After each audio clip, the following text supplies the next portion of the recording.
visceral fat is what he found out was all that white stuff in the middle. The more of it you have, the more disease he noticed. And I like to challenge every carnivore influence out there. We just got to stop talking about cholesterol because I think we're playing into the enormous distraction value. If I could get Donald Trump, I'd say, first of all, you pass executive order and make it a crime for anybody who talks about cholesterol. So our phase is a barometer of our health. One thing I would challenge everybody to do is whatever medical condition you have, whatever ails you, put it in Google, visceral fat, and you will see it's already been associated. I'm into meat, I'm into natural crap. But if you're not sleeping because you're up doing some kind of online crap, whatever, you're going to impair your ability to get healthy.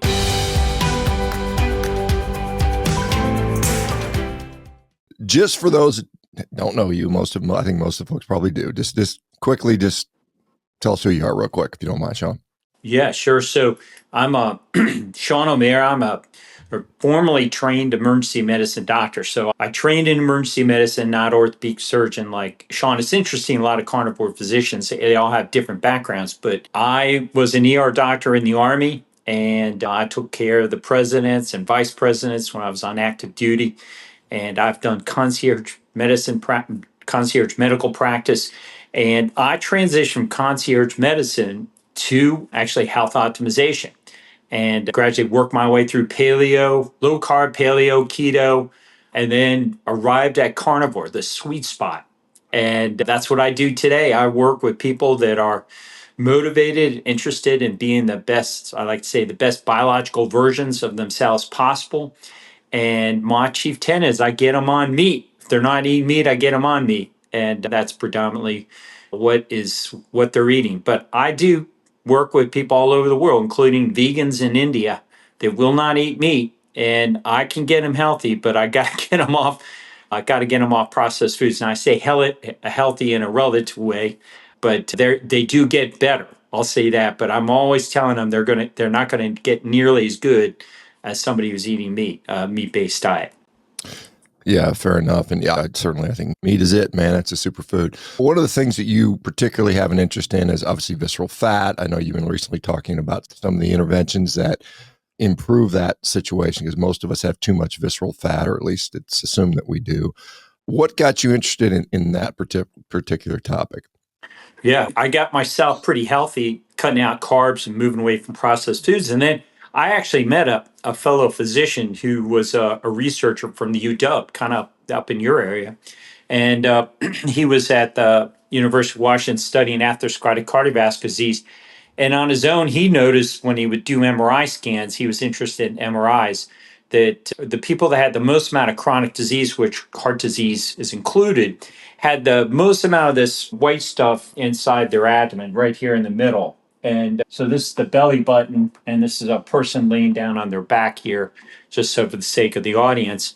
And visceral fat is what he found out was all that white stuff in the middle.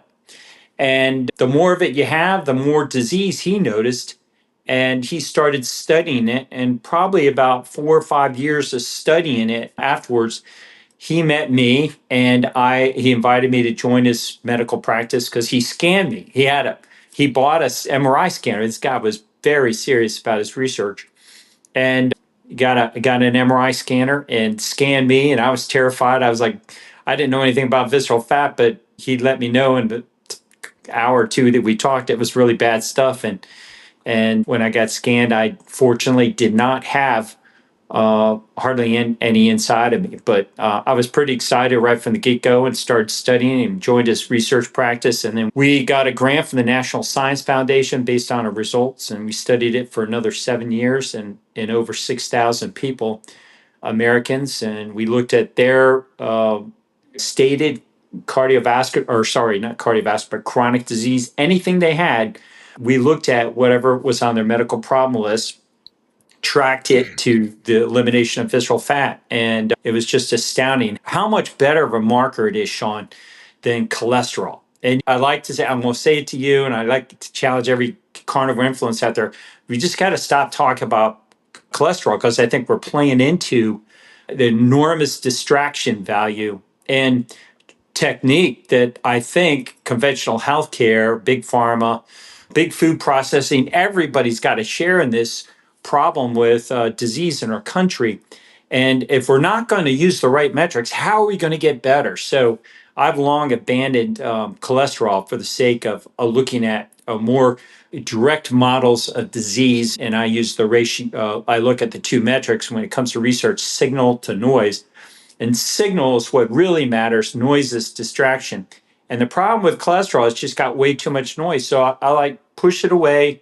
We need to stop talking about it. If I could get Donald Trump, I'd say first rule, first law you pass, executive order, and make it a crime for anybody who talks about cholesterol, because it's freaking just confusing people and it's keeping them from what really is going to get them better, which is paying more attention to these deadly fats inside you, and then how your body changes. Look, how your body looks matters. And if we're just going to talk cholesterol, we can let people be obese, patently diseased, and walk around in their life.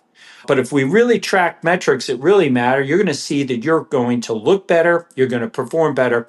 And that's what we've done for hundreds of thousands of years in our species. And I think it's time we get back to it.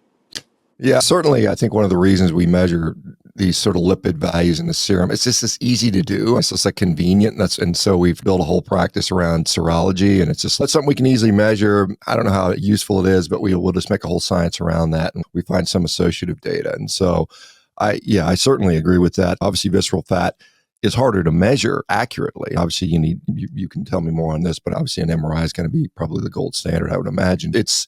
And to your point, there can be somebody that's in horrible condition, and they've got low cholesterol, and their doctor's patting them on the back. Good job. And it's, are you kidding me? This is ridiculous. And yeah, I definitely agree. I do think how you physically are put together, how you can perform, and all those things are probably more predictive of certainly health span. And who knows about lifespan? I always tell people that lifespan stuff is too much of a guess to know. So let's just talk about that. Measuring visceral fat, obviously you use an MRI, but I know there's other metrics that you can look at that kind of point to that. There's other sort of, because not everybody has access to an MRI, obviously. It costs money. It's not cheap. How do we assess this for most people? Yeah. So great. Yeah. Wonderful question, Shawn. So one of the things that you could do as a kind of a proxy for an MRI or poor man's MRI is just pay attention to a particular measurement in the abdomen. We talk about hip to waist ratios and different ratios in the body, but if you track the sagittal abdominal diameter, okay, so that's the diameter of your abdomen in the sagittal plane. So this is your belly button and this is your back. So how wide you are at that belly button correlates to how much visceral fat you have in there. So this person has an enlarged amount of sagittal abdominal diameter. Compared to, let's look at this individual here, give you a better idea of a much smaller. This is the backbone. And so from the belly button to the vertebral body, that sagittal abdominal diameter is considerably reduced, and so is the visceral fat. So you could think of visceral fat's preference as increasing your sagittal abdominal diameter. So if you just get a ruler and measure how wide you are from my two fingers here, it gives you an ability to infer how much visceral fat you have in there, particularly laying down. Sometimes, unfortunately, as you age, the interesting thing is people's body starts getting displaced anteriorly forward. They get this little pooch, and it's really because of sarcopenia and the structures that hold your abdomen. When ShawnBaker, you're actually in good shape, man. I look at you. Thank God. Thank you for being in good shape and being a good representative for Carnivore. But most people, when they get to be, Shawn, in their 50s and 60s, they suffer from the influence of sarcopenia, and they can't even hold their guts in. Even if they have managed to get rid of all their visceral fat for a period of time, sarcopenia will challenge them in their intestinal tract, gastrointestinal tract, colon, will displace their abdomens forward. The poor man's MRI is just how wide you are, your abdomen. So and another one that you can take a look at is your love handles. And this guy here, your love handles, this is your back, again, your belly button. So if you reach back here, these are your love handles above your iliac crest. And how large those are can give you an idea to infer, because in the majority of people, they're going to have love handles, most of it's going to be deep subcutaneous fat. And it's worth mentioning this deep from the superficial because I like to talk about it because there are bricks and clouds difference between the two. So there's a black line there, Shawn. Hopefully you and your community can see it, and anybody else watching this down the road. This black line is actually a membrane called Scarpa's membrane. And that separates your subcutaneous fat, the pinch or inch fat just beneath your skin, into two compartments. One is deadly and inflammatory, causes disease. The other one is beneficial and protects you from the same diseases the other one causes. So it's another reason why, if you're able to get an MRI, you can add fidelity to exactly what type of fat you have in your body. And when we go to medical school, it's lumped together fat and muscle. But as a researcher, we need to do a better job in articulating to the physicians, our fellow colleagues, about the importance of these different fat depots. I think I'm excited that we have PhDs now like Ben Bickman involved in talking about fat and different types of fat. And that's what's so cool about social media is that we can get this content directly to people that are smart enough to be following you and other carnivore and social media influencers to learn about these things, because unfortunately, it's my opinion that the curriculum in medical schools purposefully are keeping what really benefits you from getting in there. So this superficial subcutaneous fat is being kept from you. And the reason why it's so beneficial is it releases a molecule, and heads up, you community members, ShawnBaker's community members, grab a pen and write this word down. Adiponectin, Adiponectin. You want to Google that word. You want to read about it. You want to fall in love with adiponectin because it's protect against heart attacks, strokes, neurodegenerative conditions. It helps prevent Alzheimer's and dementia, reverses fatty liver disease, and protects you even against obesity. So it's a really beneficial type of fat that you want. And I'm proud to say I have a six pack, but you can't see yet because my six pack is concealed by a layer of superficial subcutaneous fat. And you're not walking around too many times without a shirt on, but I think I see some of that good superficial subcu fat on you, ShawnBaker. And you want to have that. I think the bodybuilder community, as much of a positive contribution as they have made, I'm a little critical of them because they promote the six pack, and it's a relatively new phenomenon that we did not see much in our society and our species until recently. So, like obesity is growing, so is the loss of superficial subcutaneous fat, and this promotion of it's a degree. I don't want to diagnose anybody with this unnecessarily, but body dysmorphia. So I actually think what you really want to have is a body more like ShawnBaker. You want to have a lot of muscles. You want to have some superficial subcutaneous fat. You do not want to have the absence of any where you see striations and you got no body fat whatsoever. But you don't want to be obese, and you don't want to be anorexic. So there's a sweet spot, and I like to say it's Tarzan when you and I grew up. Tarzan, Johnny Weissmuller, Saturday mornings we used to watch that. Those actors back in the days in the 1960s and 70s had a little bit of that sub-Q fat on their body, and they had nice muscular builds, and they were healthier. So superficial subcutaneous fat causing adiponectin, in my opinion, is important to preserve your health. Yeah, it's an interesting perspective. As you mentioned, in wild humans that are indigenous, and obviously we don't have access to what we look like 105,000 years ago, 10,000 years ago, very, very, very likely. But you never see anybody walking around ripped. You don't go to the jungles of Bolivia and see people that are shredded at 5% body fat. They're usually, like you mentioned, they're lean. They've got tremendous capabilities even into their old age, and yet they have a little bit of fat on them for sure. So yeah, I think, and I don't know if we were to put that into a body fat composition, you're looking probably 12 to 15% body fat for a male, somewhere in that neighborhood is probably. I know, like personally, I perform better in that range. When I get a little leaner, I see often a decline in performance, and it depends on what we're measuring exactly. But The point, so I want to go back to the measurement, sort of called the abdominal diameter. And I know that needs to be done supine because when you stand, it may change things. And then, of course, obviously, when you look at the image, the cross-sectional image behind you, that guy's diameter was artificially inflated because of his subcutaneous fat. So that would be hard to get a good sense in that guy because it's how much is, just looking at him, you couldn't tell how much is sub-Q versus, or can you? Maybe you can. Maybe there's some way to say this is mostly sub-Q versus visceral. Usually, one way you can tell is in the face. So if they have a lot of deep subcutaneous fat and a lot of deep or a lot of visceral fat, and they always correlate. When you have a lot of that white stuff in the middle, you're going to have a lot of white in your muscle, and you're going to have a lot of that deep subcutaneous fat. And what you end up getting is a degree of facial inflammation. And facial inflammation is a little vague, but everybody's picked up on it in their face at some point. Your face can change pretty dynamically. It's interesting if you track photographs in relatively short periods of time, it can change. So if you go to photographs, and I'll just grab one here to give an example of a low, a higher degree of inflammation and a lower one. This is a radiologist, Shawn, who's given me permission to show her face. And this is Dr. Anna Rosa. And she's the only radiologist in the world now who reads visceral fat. And this was Dr. Rosa before she accumulated visceral fat.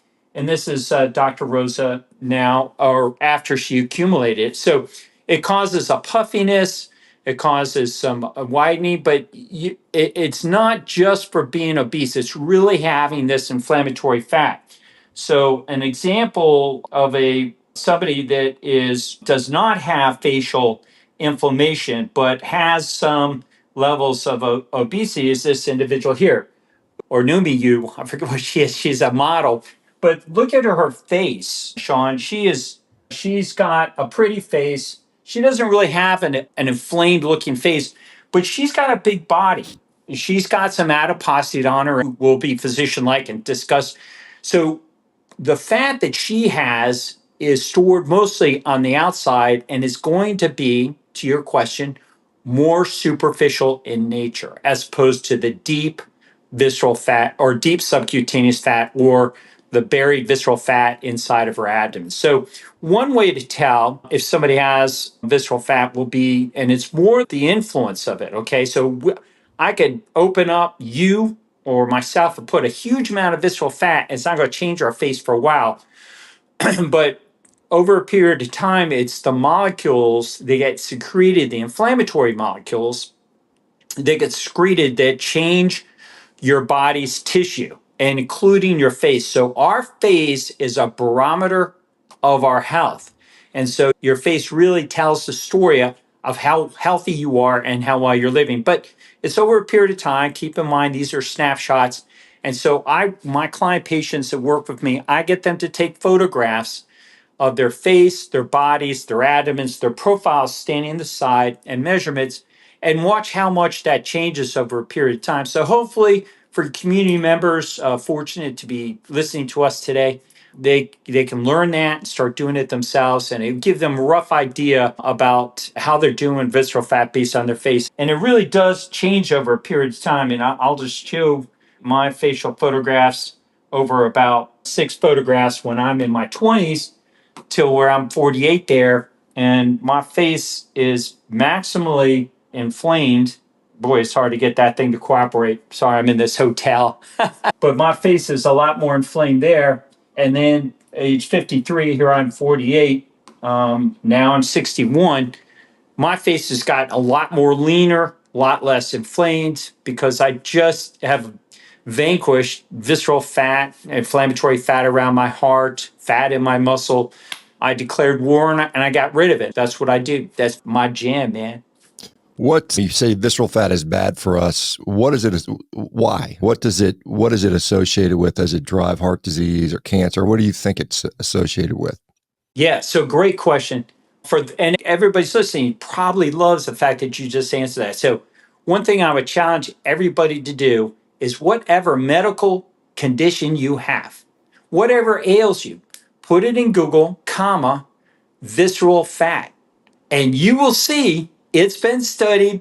It's already been associated. Causality is a difficult thing to do because we'd have to actually cause people to get visceral fat put in. It would be unethical to us to actually do that. But we can show pretty strongly the correlation and association with visceral fat with all these, whatever ails you. And you know what? If you're going to wait around for causality to be proved, you're going to endure a lot of disease. So I challenge people to be the N of one, study yourself, get rid of your visceral fat, and you'll find out. But the mechanism are these inflammatory molecules, interleukin 6, tumor necrosis factor alpha resistant, adipokines that are actively being secreted by this body of inflammatory fat inside of your abdomen and even around your heart. Maybe I'll show this for the first time in ShawnBaker, okay? I'm going to release this. I'm going to show some scans I've never shown before. So it's a year of politics. I won't go into politics right now, but let's look at this guy. This guy is an attorney. He's given me permission now for President Trump. Okay, we're not going to discuss politics, but I'll just mention he's an attorney for at least former president. So pretty sharp guy. And this is him when he was eating crappy food. Now him going carnivore. And so he's changed quite a bit. But look at what happened inside. So this is his right lung, left lung, and right in the middle of your lungs is your heart. So when he came to me in July of this year, he had this big chunk of fat surrounding his heart. So that's heart fat, which is kind of a form of visceral fat. And we see it correlates when you get a lot of visceral fat, you're going to get fat around your heart. And this is visceral fat poking up into his lung right there. But look in just 3.5 months, Shawn, how much he eliminated that heart fat. This guy he's an accomplished trial attorney. One of his clients is former president of the United States. This guy is a biological badass. He was incredibly motivated. He came, and I'm just super happy how much the results. But look at his sagittal abdominal diameter there in July, and then August, 1 month later. We'll blow it up a little bit for the sake of seeing it a little bit better. You can see that red line is bigger than the blue line, which is still bigger than that yellow one. So he keeps eliminating visceral fat inside of him. He suffers with AFib. He's given me permission to go on social media and tell people about these healthy strategies to live better and get rid of this, because he would spend a cardiologist all over the country and nobody told him about visceral fat or fat around his heart and the association with atrial fibrillation. So if you're listening today and you got AFib, you need to Google heart fat, and in particular, it's called epicardial fat or pericardial fat, and see the association that those bodies of fat around the heart and visceral fat in the abdomen play and have with atrial fibrillation. You don't want to be playing around with AFib. Your risk for having stroke in certain populations, people have it. It's a huge risk factor for cardiovascular disease, and you do not want to have atrial fibrillation. So get rid of this. It would be a great thing to get rid of this visceral fat and pericardial heart fat if you have AFib, but it causes and associated with so many other conditions that I just would encourage anybody in your community, Shawn, that if they're serious about getting healthy and they're eating carnivore, to track these dangerous fat depots, because every time you get going on carnivore, it's my number one strategy. It's what I see as a dietary pattern to get rid of these dangerous fat depots the fastest and most effectively is get people eating meat, predominantly meat. And then the slowest is as a high carbohydrate, especially a processed diet. We'll never even get you off. We'll never get rid of it if you're eating processed foods. But you can switch. If you're vegan, you can at least switch over to stop eating processed foods, and that will at least start, reversing some of that fat. I don't know that they'll ever get rid of all of it, eating vegetables and a plant-based diet, but they can at least start rolling it back. Let me ask you, we have visceral fat. A certain amount you can't go to zero. You need some of it, I assume. What is the actual normal function of visceral fat? Why do we have it? Yeah. Zero. You want zero visceral fat, but you want your superficial subcu fat And you probably want your muscles or your end caps intermuscular fat, so some fat depots, but not visceral fat, and you don't want marbleization. Marbleization looks just like how it sounds. It's marbleization, and a sick cow fed carbohydrates and sugars, and now they're even giving these cows Skittles, human candy, to fatten them up. And if you study Wagyu beef, Shawn, God, do you know what? Try to find a video, if anybody can find it, a video of Wagyu beef. I can't see them. They can barely stand. They're so effing sick that these animals can't barely stand, much less walk or do anything worth. Do you know they can't even reproduce? They can't fornicate. They can't have intercourse. So they have to do in vitro insemination. But gets this, it gets worse. They have to take that fertilized embryo. Are you ready for this? They can't put it back in the damn Wagyu cow because it won't survive. The cow may not survive. They put it into a Charmaine. Yeah, that damn cow is that sick that the industry has to put it into a healthy cow to get it to preserve their protection. So don't you dare eat Wagyu beef. You want to be eating this is more grass fed. And I know, listen, I know it's still out there. I'm frustrated at the science, but I have my clients eating grass fed, grass finished. But listen, if you can afford it, go with that. But if you can't, hell's bells. Eat the damn meat no matter what it is. It's going to be better than pasta. And, the leaner, this is a ribeye steak. The leaner it is, the lower the amount of myosteatosis. But this fat is good. I eat this. If it's grass fed, grass finished, that end cap, beautiful. And then that's Piedmontes.com. And if you're listening today, I don't have a financial interest, so I can plug these people. I like it because they have low myosteatosis. You put down Dr. Shawn, DRSEAN 25, you get 25% off everything you order for them. I give it to all my followers, that code. I get nothing. It's 25% off, which is huge because I won't take a penny from them. I give them all to my followers. So I make nothing, so I give them a plug. And then one more plug, Costa Rica beef, grass-fed beef. You go down to Costa Rica, they don't sell it in America, but buy this grass-fed beef. Shawn, look how lean that muscle tissue is. That's a really healthy piece of flesh there. They have no marbleization, no myosteatosis. And when I scan people, human beings, that's how I learned about this. I didn't learn about it from the industry. I learned about it from just scanning humans when they had this. This is what their legs look like, Wagyu beef. And when they had very little visceral fat, very big lean muscles, their legs were nice and clean. So really, muscle fat corresponds to visceral fat. It always does. So we make the point that visceral fat is bad for us. And then, of course, people say, how do I get rid of it? And what am I going to do? And you mentioned eating a carnivore diet, but there's other things that I know that you employ, sprinting and some of those things. I've been running sprints for 40 years, man. I've been doing it my whole life. I still do it. And when I'm not quite, I know I think you're 60 now. I'll be 58 soon. I've got some goals of running very fast when I turn 60. So I'm working on that. But yeah, man.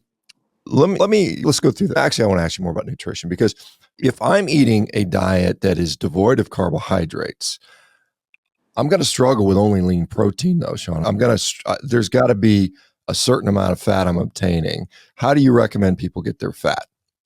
I get it from a grass-fed, grass-finished hamburger. I love if I can get it. I'm a big fat guy. I love fat, but I just choose to get my fat with a higher omega-3 content and from a more nutritious animal. But listen, if you're doing carnivore and you can't afford grass-fed, it's coming down in price since I've been carnivore. The price of grass-fed is coming down as more people, the competition, right? Then eat grain-fed beef. But that is really where I try to get my clients to land on grass-fed, grass-finished beef. And you can look for local farmers. Eatwild.com is a website that will list a lot of grass-fed providers. But yeah, I do other things besides diet. Here's a couple males. They're related, so they have similar genetics. So they both have elevated amounts of visceral fat, all that white stuff in them. But here's the surprise. This is interesting. I got permission to show this. All right, let's look at their faces. Everybody ready? Kids. Oh, yeah. So this visceral fat starts accumulating in kids, and look at their faces, okay? Wide inflammatory face. Now they look like average kids. You probably wouldn't give any notice. They walk by you in the mall. You just keep walking by. Let's see what happens when they go carnivore.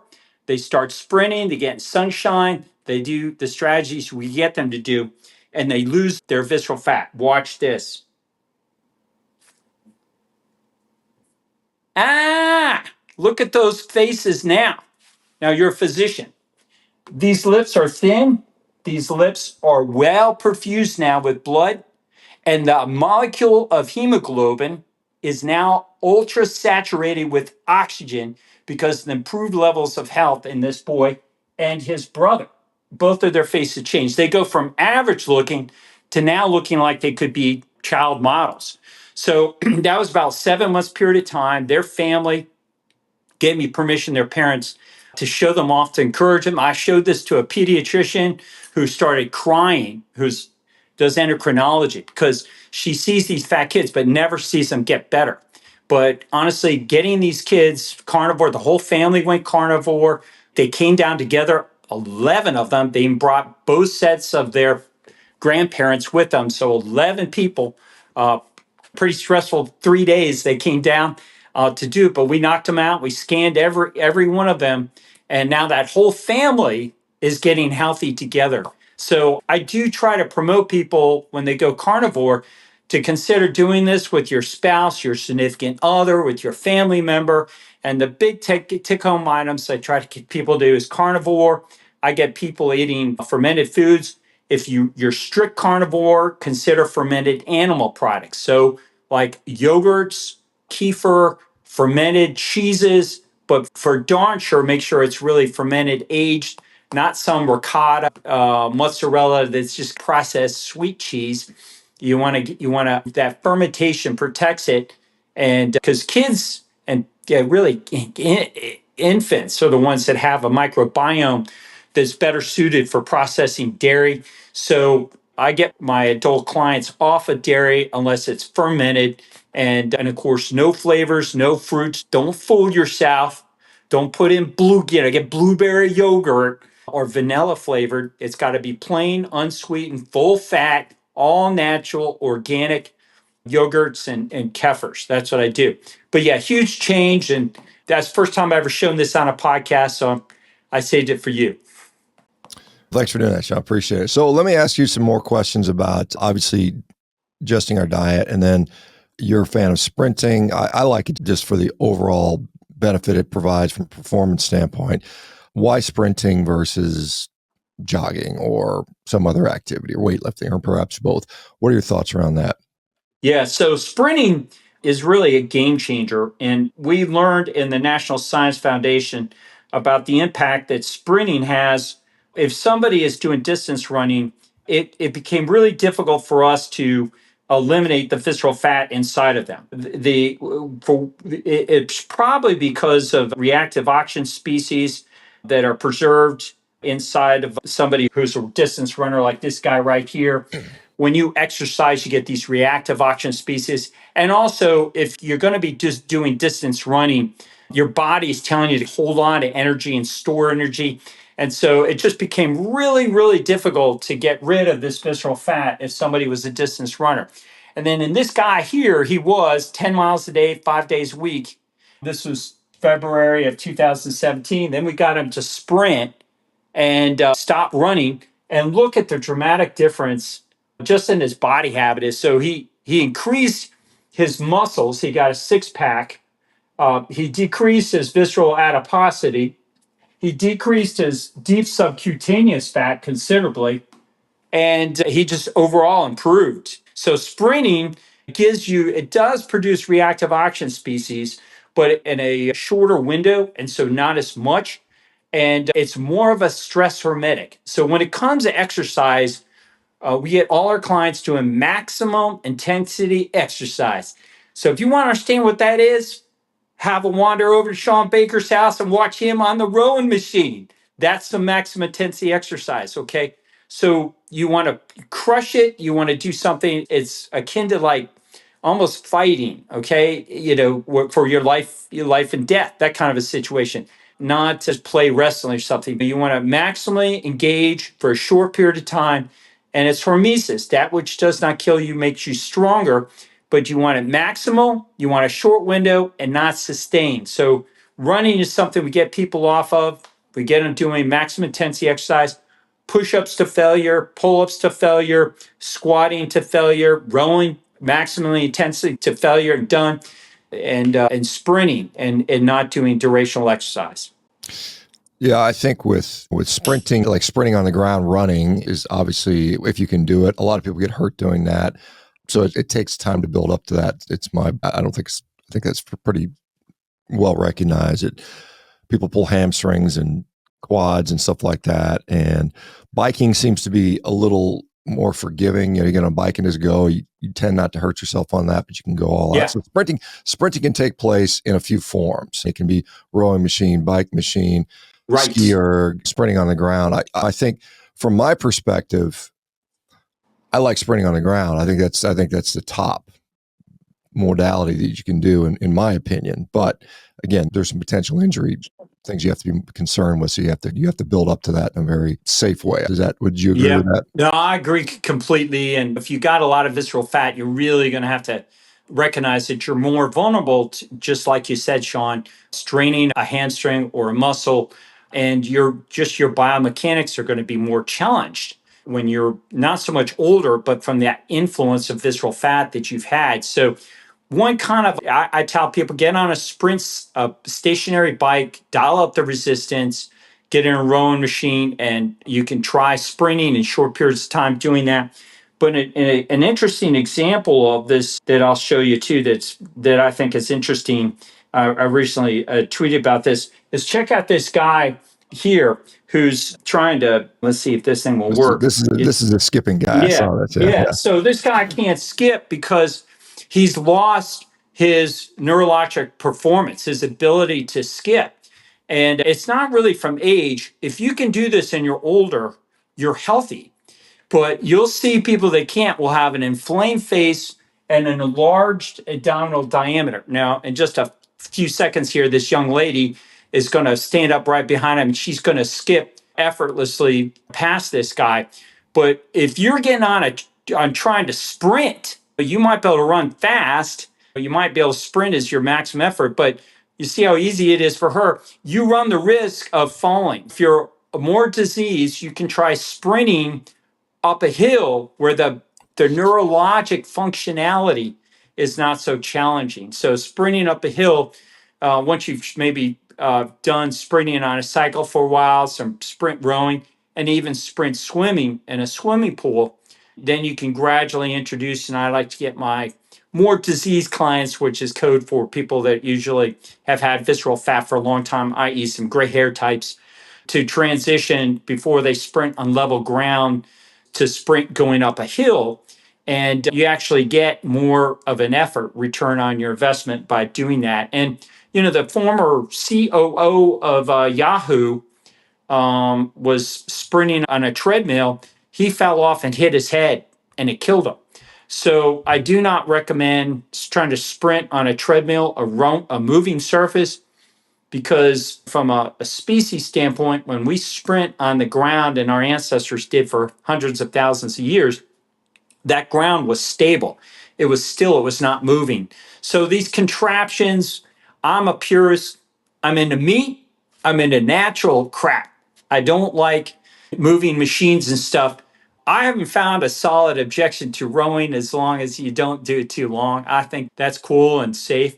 But a moving surface that you're trying to run on, I advise my clients against it. Yeah, I've got a treadmill that doesn't move. It's human powered, so you actually move it. It's basically, it doesn't move. You actually have to move it. So it's a roll. It's an arc thing.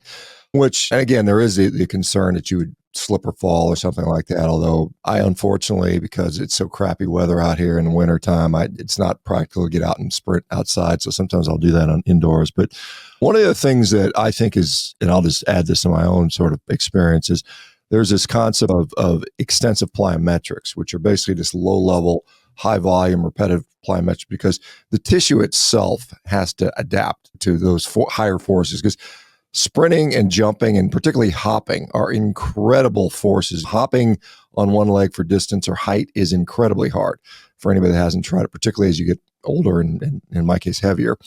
Very challenging. And so there's some ways you can gradually build up on that, because you think about it, you can jump in place, not so hard. Hopping in place, double the force on a single limb, very challenging. And so that's something that people can gradually do, that because it changes the stiffness of the tendons. You want stiff tendons to be able to spring. You want to be able to bounce. I think about it of like bouncing. Can I bounce? Not can I jump, but can I bounce? Can I land and recover and quickly get off the ground again? And that's what you're doing in sprinting in many ways. You're just a series of bouncing. There's a float time. If you look at a race walker, they always have to have one foot always has to be on the ground. They can never have a time where both feet are off the ground, which distinguishes it from running. Because when you're running, there's a period of time, if you like video capture somebody running, there's a period of time where both feet are off the ground and they're actually floating. We call it the float phase. And so you have landings, you have these collisions, these high intensity, rapid collisions that happen again and again. And that guy can't skip because his body will not handle that. And it's very important from a cardiovascular standpoint to be able to do this, because it's like a car. You got a car with a nice motor in it, but you got flat tires. Guess what? that motor's going to rust up and seize up because you can't use the damn thing. It's important to maintain the chassis as much as a motor in many ways. So here's that float phase I do in skipping. I get really high and easy, and I can float in the air. There I am, 61. I'm going to do with a Spider-Man mask on, say, hey, how old is this guy? I'll do a reel. But yeah, your capacity for doing that float phase really is something. And we actually measure it. We do freeze frame on sprinting. So to your point, exactly what we do with sprinters is that we take a look of that and we do freeze frame. This guy really has no float, and that's maximum extension of his leg. You can see how much more extended mine is. And then the height on that foot and the height on that knee, this angle formed by the spine to that femur, Shawn, the tighter the angle, the smaller the visceral fat, and the larger the angle, the larger the amount of visceral fat. So visceral fat really goes to performance. And so you can see this. So I think it's super cool. I learned about analyzing photos and videography from an Olympic sprinter.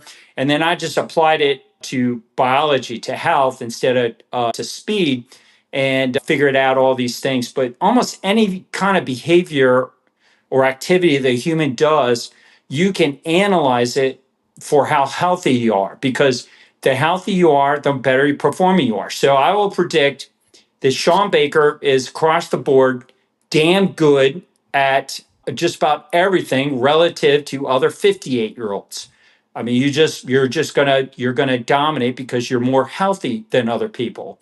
And that needs to be discussed and talked about. Health really is how you look and how you perform.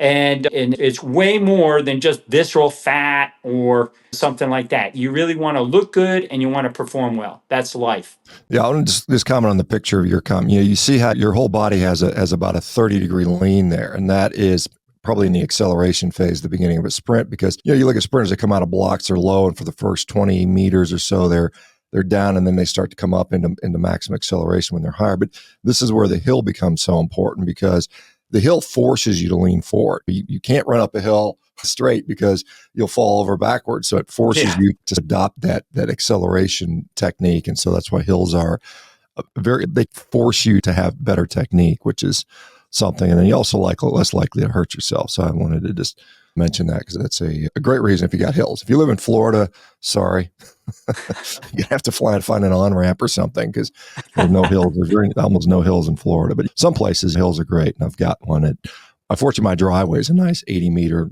pretty steep hill. And so when the weather's nice, I'm out there running up and down it and all those other things. All right. So sprinting, eating meat, what else? Sleep. How does sleep impact visceral fat? I'm sure it has to have it really does. So if you're not sleeping, we could give you all our strategies, but if you're not sleeping because you're up doing some kind of online crap, whatever, you're reading, you're on your cell phone, you got insomnia, you're going to impair your ability to get healthy. You're going to impair your health. The 5 big things I look at are processed foods, processed carbohydrates especially, And then poor sleep, alcohol. If you're drinking alcohol, it just is going to impair your ability to eradicate and eliminate that visceral fat. I gave it up 5 years ago. I don't drink a drop of it anymore. I got myself down. It was the weirdest thing. It was like a shot of wine. I had these guys, I just put a little wine in there, and I like the flavor of it with my meat. And then, what the hell? Meat tastes so great. You don't have to have that wine with it, right? So I ended up, because I was just barely drinking it, I just went completely off of it. Boy, I just never look back. I feel so much better. So we work with our clients. If they're able to cold turkey go off alcohol, great. If not, we have strategies. I work with an alcohol researcher, MD, brilliant guy, Dr. John Howe from NIH. We work with people, help them get off alcohol. And that's a super big inhibitor of visceral fat, right up at poor sleep. And the fourth one that we don't really, I talked about distance running, durational exercise. If you're doing something to build your slow twitch muscles for long periods of time, you're going to inhibit your ability to get rid of visceral fat. You want your type 2 type activities, exactly what Shawn just talked about: hopping, jumping, sprinting, weightlifting, rowing, something maximum intensity. The other one, for to complete the list, the fifth one that not a lot of people track is stress. Stress will, what the heck, if you do all my strategies that I give you to do that would just vanquish, like in President Trump's attorney there, visceral fat and heart fat. But if you're stressed out, sucks to be you, can't get rid of it. You're just going to hold on to it because that's what cortisol tells your body to do. Hold on to fat and don't burn fat. So you've got to get serious about stress elimination. And I talk about it with my clients. I'm one of the few doctors, I don't know if you're doing this in Revero, but I'm just going to pass it on. You need, as a physician, have your providers talking to your clients. How do you do hunting? Because the majority of stress that I see coming from my clients are people that hunt poorly. What's that mean? They got problems at work. They're not bringing home the meat. They're stressed out. Get a new job. If you got a sick kid, you got a sick wife, something else, those may be unavoidable, but we have the ability to change our jobs, vocations, whatever, move to greener pastures, get in somewhere else where you can hunt and you're not being hunted by lions and tigers. Get away from them. If you can't freaking kill those lions and tigers in your life, that's the first thing. Solve the problem. If you can't kill them and you can't migrate, then the next thing, Shawn, that we get our clients to do if they're stuck and they can't migrate and they can't get a new job is we teach them to sprint. We teach them to do push-ups, drop and do push-ups, do pull-ups to mitigate that cortisol, because we can see that visceral fat is eliminated once they start meeting the stress with a stress hormetic. So that's my last resort, how I work with people who are stressed out. Correct me if I'm wrong. My understanding is when people begin to lose weight, visceral fat is often the first thing impacted. That visceral fat will often go away far before subcutaneous fat. Is that a fair statement? It is. It's a fair. Now, I will say, to add a little fidelity to that, probably faster than visceral fat is heart fat, but nobody really knows unless they're getting scanned. But that's the most dramatic thing we see get eliminated first on MRI scans, is that heart fat and then visceral fat. And it may be because the depot is so much smaller around the heart as opposed to the large abdomen that it's more visually apparent. And then muscle fat is the slowest, it seems, to go away. And the third down is deep subcutaneous fat. That goes almost in proportion to visceral fat, but I'd say probably lags a little bit more than visceral fat. But I call them the four henchmen, the four bad horsemen. They got black hats, they have guns. They can't cause any harm. Visceral fat, subcutaneous, deep subcutaneous fat, heart fat, and muscle fat. Those four bad guys themselves don't cause any problems. It's what they secrete. So we put it inside of you. Or if you accumulate, this is the point I like to tell. If you accumulate it suddenly, you'll look great. You're not going to have much of a difference. But the longer you suffer the influence of that, the more problematic it's going to be. You want to get rid of this stuff and reverse the influence. And once you get rid of it, Shawn, then your body recovers. You get a more attractive looking face, more attractive looking body. You functionally perform way better. And so quit following cholesterol. If you spend the money, I tell my older clients, don't leave that damn money for your kids because you're just going to leave them a hell of a problem when you're in a nursing home wearing diapers. Dad's diapers aren't being changed. Freaking spend a freaking $1,000, get an MRI. You can get them cheap in Florida for $111. There are places cheap all over. Get this MRI and track it. If you don't know how to do it, get rid of it. My medical practice will do it online. I'm not in the business to read MRIs. I'm in the business to get people healthy. So if you come to my practice, or I'm sure you're the same way in Revero, you don't want to just get people to go through the motions. You want those people to change their lives. So you got to work with us for at least 2 months because we want to get you better. We don't want to just sell you a damn MRI. I want to sell you results. So you can go to my website and we'll help you get an MRI and we'll tell you how to get rid of it and we'll repeat it and show you how you're better. Yeah, awesome, Shawn. I'm just going to the question here about rebounders. I personally rebound, they get some blood flow going, maybe your heart rate gets up. You lose a lot of the benefits for the collisions on the ground, and so I'd rather see people just jumping rope or pretend you're jumping rope. Just jump in place at a low level. That's going to give you more bang for your buck because you're going to get that stimulation, the bone stimulation. It'll protect you from osteoporosis. But if your knees hurt too bad and you can't handle it, start with a rebounder and then progress from there. Shawn, we only got about 2 minutes left. I'm apologize. I got to go to another meeting here, but where do people go to find out more? So you can go to my website, drseanomara.com or growingbetternotolder.com. I got lots of new initiatives in there. You can find out my subscriber community. I've got a new community really challenging called Alpha Maker. And I'm doing a new initiative with Primal Bod called Alpha Bod, just to help people start. And before we get them to do anything exciting, just get them to help them lose weight, this bleeding neck problem, and help them to defecate, constipation. Just go growingbetterNotOlder.com, drShawnOmara.com, and then follow me on Instagram at drseanomara, and Twitter, X, YouTube, TikTok. I'm all over the place trying to share my passion to get people healthy. All right, man. Thanks, Shawn. Appreciate it. Yeah. Thank you, Shawn, and thanks to your community. Keep up the great work, man.